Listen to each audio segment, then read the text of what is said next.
Today I'm inviting you into a private space for me. This is my bedroom. And I thought, what a great opportunity to think about your private space. And then yourself in the context of all of us. You know, sociology, psychology, anthropology teaches various ways in which our self-determination, our self-worth, our sense of self is being built through different stages of our lives, starting from infancy all the way until our elderly years. And our sense of self is being formed by our relationship with our family, our immediate family, then with the larger circle of people around us, our communities, our extended families, and then the social context, our culture, our ethnos, and all the other components that come into play, including media. And I want to say that just because our self was formed in a particular way doesn't mean our self needs to stay this way. Nowadays, we are continuously bombarded with ways in which we are ought to behave and live and be as our social roles, a mother, a father, a daughter, a son, all of our other social roles. You know, these roles are continuously being framed by business and media. And I am becoming more and more open about that because I feel there is an increasing need for all of us to understand how our development as a self and as a self as being part of a social structure is continuously being manufactured. Not only the financial system is designed for you to continuously have access to funds and associate your freedom with access to funds, but then you're continuously asked to buy and consume and identify yourself through your consumption habits. One of the things that happens during an awakening is that when something is not aligned with yourself, with your true innate purpose and being, crisis emerges. Crisis throughout our lives continuously provides us with an opportunity to make new choices. And most importantly, not to blame ourselves for things we have done. We can come to terms with this in various ways. Within us, there is an incredible potential to be a whole, beautiful, kind, successful, empowered being. And that power lies within you. My professional background is I dropped out of school not once but twice. I was homeless by the age of 20. I had a private bankruptcy when I was 23 with 100,000 euros debt. So when I was 23, I was on paper, my CV was just like a mess. To be honest, I didn't know anyone who had these conditions in his life this early on. So I took a year to just figure out, okay, why does this keep happening? Because I recognize there's a pattern. There were a lot of stuff where I thought, okay, this isn't normal. Like no matter what your life is, it's fine. But looking on the patterns, I recognize I was like, okay, something's going on here.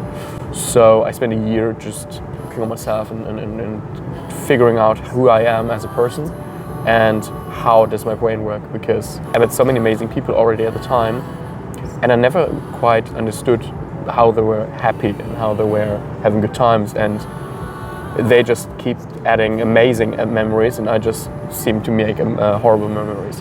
I used a lot of personal development, hypnotherapy. It was a big help, and tried to understand more how my brain works. Then going from there to slowly understanding all the patterns and how we create reality in our heads. And the moment I understood that, I could start shifting my reality. I don't believe in failure. I believe in learning experiences. And also, if you don't learn the first time, the next hit will be harder, and again and again. It was just collectively get worse until you found the root cause and break the pattern. And I need to change something. So I got myself some mentors and coaches, and especially in the departments of sales. So I was always good at communicating. I was good at hijacking the mind, so to speak. For some reason, I was always, in my sales conversations, it was just conversations, no conversions. So I learned a lot, applied this, and then this is a moment why my business skyrocketed. This is why I was still, and maybe always, I'm not a firm believer of always believing in something, but I think selling is the most important skill any person can learn. And in business, this goes twice as hard, because if you can't sell, you can't succeed. If you're not able to sell your products or your services, you won't have a running business. And 9 out of 10 entrepreneurs I meet, even though they are already successful, what's holding them back is sales and the right systems and strategies that come along with it. It's very liberating for the first time in my life, being okay, only to have money, because this was something very new for me, but even more having the freedom that comes with it. Because I think money is very important. As someone who was homeless, money is very important. I will never say something else. But if you're miserable in the inside, and I know you do healing work, so you know what I'm talking about. A lot of people have very amazing life in the outside, but when they come home and they're alone and they look in the mirror, they feel horrible. I think your outer wealth has to represent your inner wealth. What were some of the patterns you noticed? Because we start by looking how does a pattern occur, and I think then we can reverse engineer it a bit. So again, I have a background as a hypnotherapist, as I mentioned already, and there's a lot of misconception about hypnosis. Maybe I have to start there a bit. It's not like you're sleeping. It's not you out and you can be controlled. And if I say this and you collect like a chicken or something, we're in hypnosis and trance every day, because this is how our brain creates reality. So let's take a child, for example. Let's say it has an anxiety when it comes to tests. So when the teacher's standing in front of the class, like, okay, so we're gonna have a test on Friday. What immediately happens with the child? It starts to stress out. Anxiety, all the hormones coming up. It's not in the situation. Again, it's just the thought of being in a test that starts to really create all the emotions, and this is where we start. So thoughts have an impact on our body. So my thoughts create emotions, because emotion is just, again, energy motion. And with this part in the body, it goes into the test. So being anxious, having blackouts, maybe having even physical symptoms like aquaplaning on the hands or something. I'm not good at mathematics. I'm a very right-brain person, even though I'm trying to act a bit more left-brain in my life, because it gives me structure. If this child, or even I at the time, when I walked into the test, so you take action, or you like freeze and don't take action, which still is taking action, and then you make an experience. And this experience was for me, another failure. In German, it's the grading system is 1 to 6. 6 is the worst. I got a 5. Okay, again, failed. So was failure for you a pattern that you started noticing? What was the pattern that you identified? So the pattern that I identified was experience shapes create your belief systems. So if you experience something 2, 3, 4 times, then the beliefs is really kicking in. And now, if you understand this, you can look at every belief you have and just look for the root cause again. What's the experience? So I had a belief system, for example, that I wasn't worthy of love. I had a belief of all wealthy people are bad people. Money is bad. That's a huge one. Both of them. You got the nice duo. Thought I will never accomplish anything. Why did I thought this? Because I experience it daily. Yeah. So it's very hard to, and this is why I believe. I mean, affirmations, everything. It's good, but the main reason why a lot of people just don't experience anything with it, because it just falls flat. It doesn't go to the subconscious level. So a lot of the times when people like, over exaggerating here, but they're standing in front of the mirror crying like, I'm like I am, I deserve love, but still crying because they don't believe it. How should they? Because they never experience it. And it's real. Yeah. It is real for the mind, for the body, for the heart. All of that experiences are real. Yeah. Yeah. And this is why, for example, breathwork works so well, because you really make you need to shift experiences. If you're a coach, all you have to do is shifting the experience. You don't need to worry. There are a lot of amazing techniques. I love breathwork, for example. I experienced myself, spiritual work, hypnotherapy, NLP, EMDR. There's so many amazing things, but you will always hijack this loop I just described: thoughts, body, experience, belief systems. And if you shift experiences, then people start really shifting. That's why so many seminars are amazing and working, because for the first time they make an experience. For the first time they experience confidence or love, or hey, I can be successful, I guess. And this is all it needs. It opens the awareness. It opens awareness, and energy flows where focus goes. So if I start focusing on it, the space just holds up. And for me personally, it was a lot. I experienced a lot, and then I needed to reframe the experiences. Yesterday, I've talked with Siad, who is a billionaire at the conference we are, and I told her in retrospective, I'm very grateful for the 100K debt, because it was the reason I changed my life. And he said, well, could have been 5 grand, couldn't it? Just 5K of debt. But you probably would have transformed it proportionally to your 5K. Yeah. Right? And I was like, yeah, sure, but I wasn't sharp enough to change for 5K debt. Yeah, exactly. I needed this big impact because I'm a slow learner. You learn and you grow. Eventually, it's inevitable. Because at the end of the day, I think we can only understand life in the rear view mirror. Yeah. We just experience it, and then years later we're like, oh, this is why I ended there. This is why I had this job. I worked nearly 2 years in an old people's home. In the rear view mirror, I said, oh, okay, I needed to learn to work hard, work ethic. I need to learn to put my feelings aside when I'm working, for example, on something, because I had 12 days, 2 days off, 12 days, as a full-time job, with working in like a very stressing environment and everything. So understanding now, oh, okay, this is where my toughness, for example, comes in, where I can do 16, 18-hour days, and I don't care. So let's go into, because I think what you're touching is incredibly important in any type of work, because when your awareness opens, the feeling is exhilarating, right? Like it's like a whole new universe opens to you. But then the old habits, what they do is like they want to come in. The ego wants to clawing into your reality. They're like, no, stay. And I think this is where it's important to work with someone. Either being a business coach, whatever the area that you, because either area you're still the same human. A personal coach, a coach guides you on that path, being personal business, and I think that's where it's important, right? To keep you on that path and to keep, because it's I call it's like a brain surgery. Yeah. In meditation, in Vipassana, my teacher literally said that after 10 days, 15 hours a day meditating in silence, he said, this is a brain surgery. Yeah. So tell us about your process. How do you work with people? How do you keep them on track? What are some of the things? And then tell us your steps, because that's what really impacted me during your presentation. Yeah. I believe that business only works in a holistic space. Technique-wise and everything, we focus on 3 areas, but everything goes with personal development. So we focus on selling, we focus on systems, and we focus on speaking. These are the 3 main areas I work on. On one hand, they get the techniques and everything they need. So for example, I don't know, in the selling process, objection handling.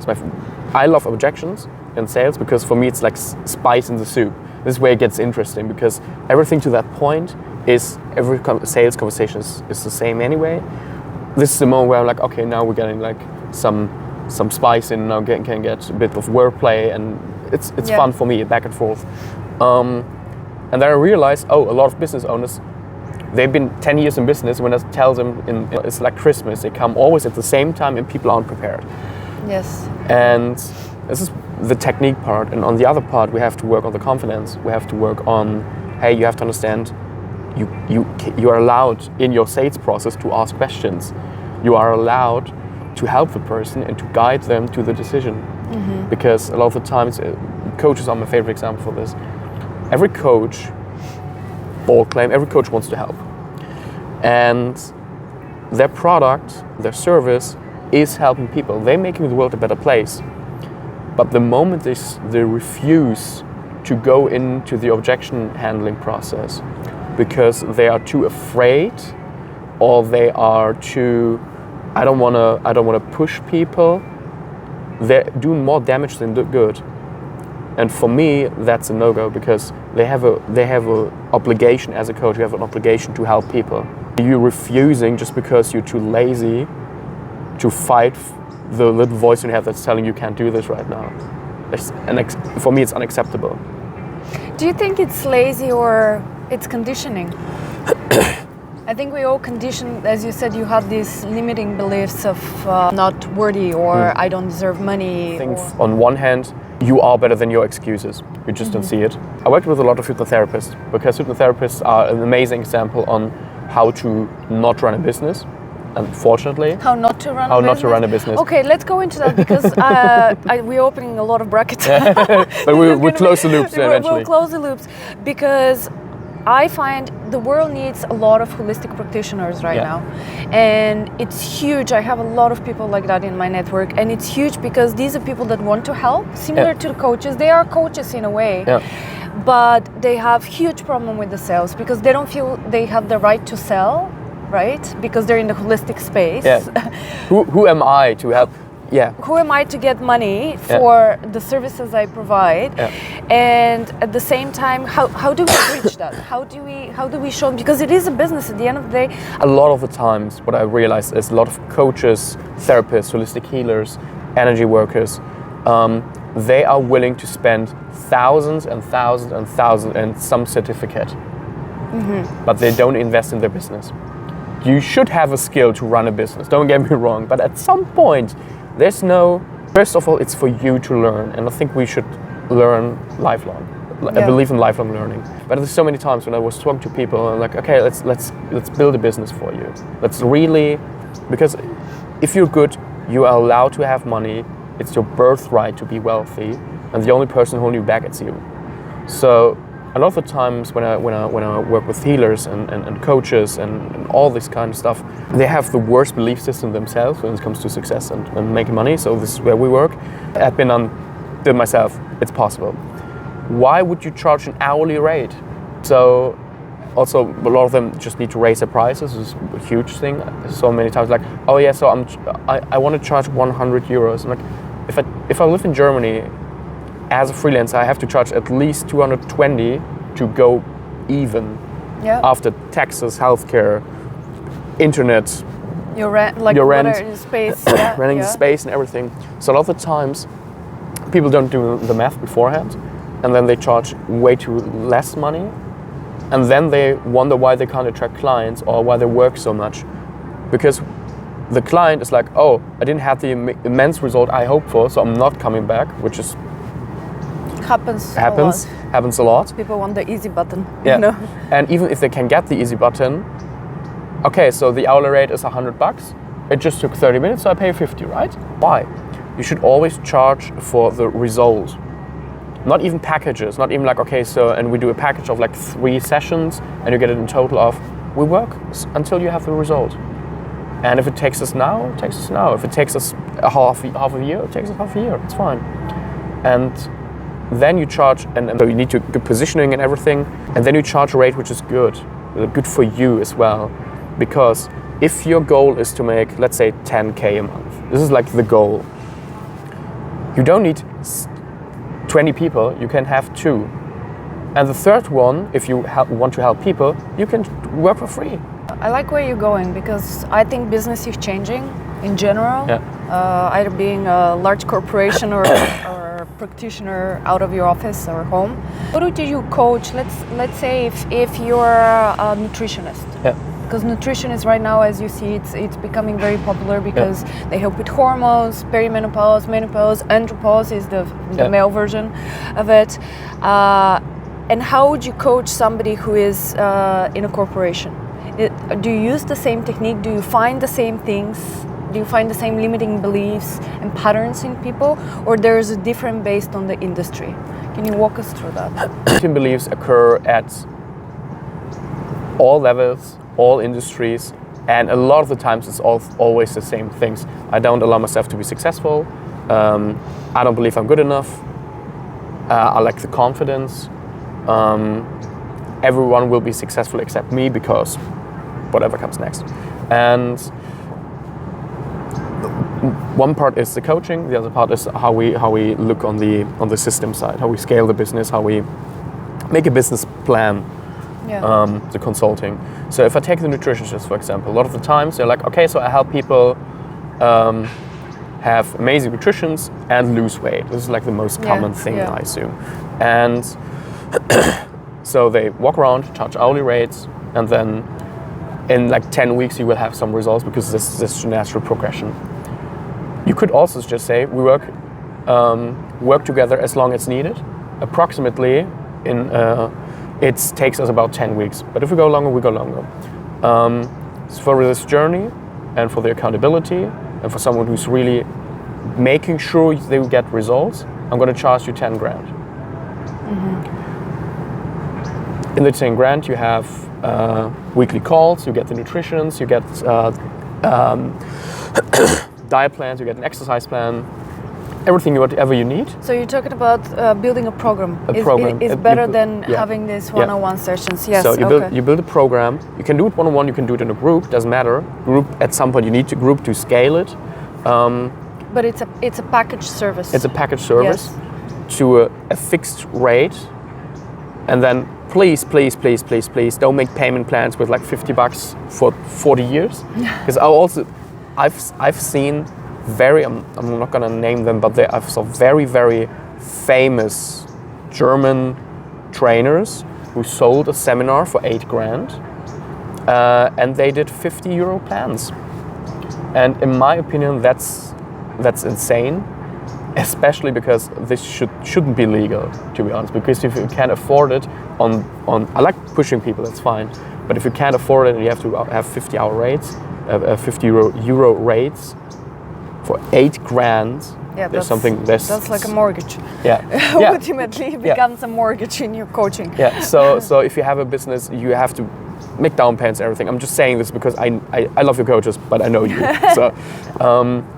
But it's also the energy, right? Like I find that's the message you're sending to the universe. I will get my healing, I will get my results in small bits in the next 25 years. Right? Yeah, it was working, right? It just took 25 years. Or you could have moved your ass a bit. Because again, a lot of times people are just a bit lazy. I did this because my money mindset was broken to the core. I just invite you, go to the next big city, go to a Louis Vuitton shop and just stand outside and wait. And just look how much money is in the world, because there will be a queue outside. People walk in, will leave hundreds, thousands of dollars for shop. No judgment here. If you like it, it's fine. But there are people who are willing to spend thousands and thousands and thousands just on lifestyle. And you will tell me that there are people who can't afford, I don't know, 5 grand for a program that will change and save their life? Yeah, you know, that was huge for me because when people say I don't have $55 to come to a breathwork class, but a coffee costs $12. Yeah. You know, and I understand there are people that don't have, but there's so much wealth in the world. There is wealth, and some people, because we know being here at the conference, have the mindset and ability to attract and manifest and multiply it, where others, it's perhaps because there's no education as well. We haven't been taught that money is energy, right? And it's something that you can attract and detract. Is that something? So walk us through how would you? What is the most common thing when you work with a practitioner? Let's say. What is? How do you level? How do you balance that energy perspective with money? So, I mean, on one hand, as a coach, you have to have coaches. I don't trust people who tell me like, oh, I'm so good right now, I don't need coaches, because I know billionaires who have coaches, and you're not a billionaire, so you should maybe listen to them. You know, modeling of excellence, and so this is one part. When it comes, what was the best advice? Sorry, what was the best advice you coach? What made you shift from your coach?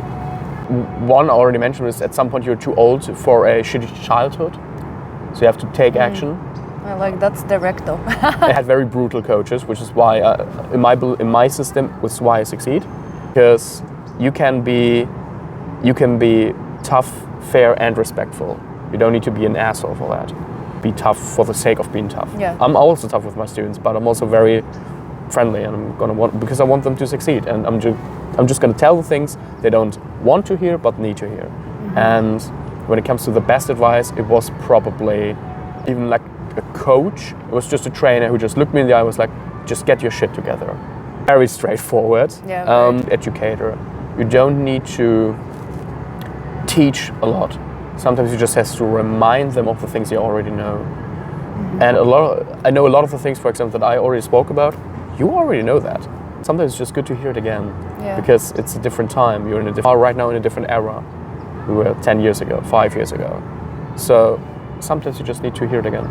So anything that you'd like to emphasize on your business or how you work, anything? It's about how does the brain work, and when it comes to selling, presentation, and you build a business, maybe the system that comes along with it. Because a lot of the times, at one point your business is like, for example, at the 10K, and this is normally when people start to, okay, what now?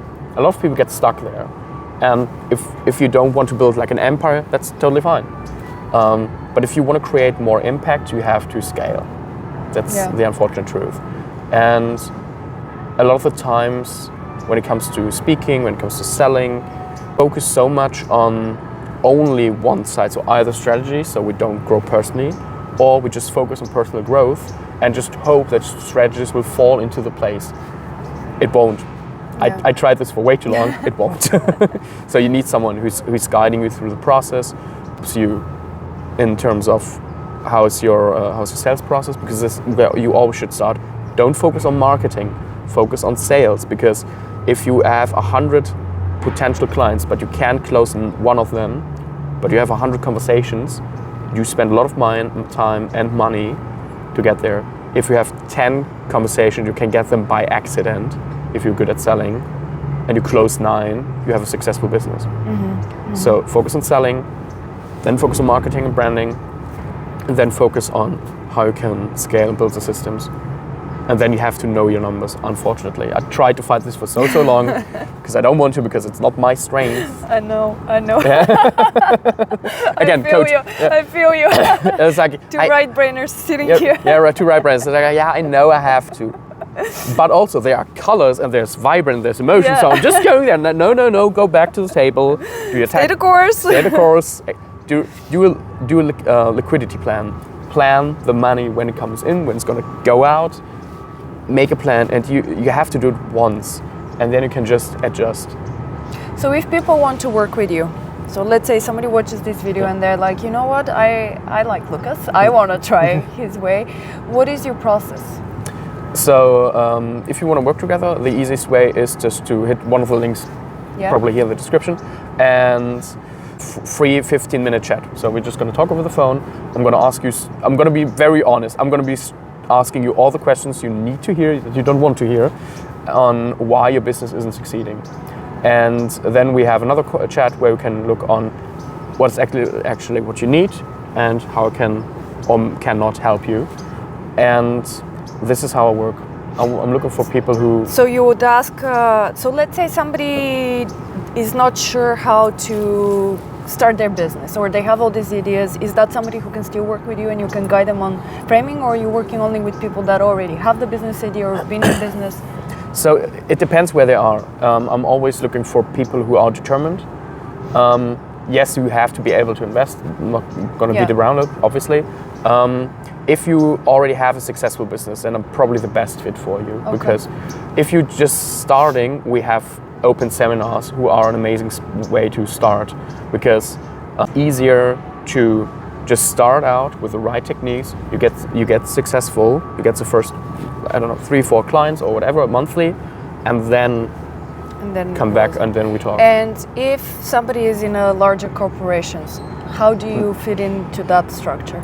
So with larger corporations, normally it is that I work with working one-on-one with the team. So if you're, for example, the head of the department in sales or marketing or whatever, speaking big topic for a lot of people, slowly change the company.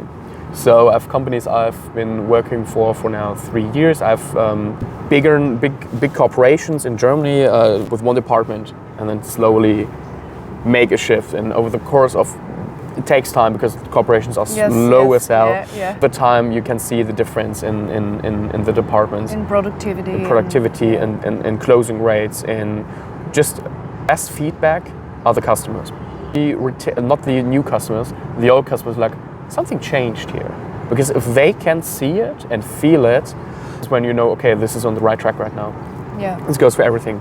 So it's more important to keep the current customers happy, because they will always pay more than acquiring new customers. And new customers make them feel at home.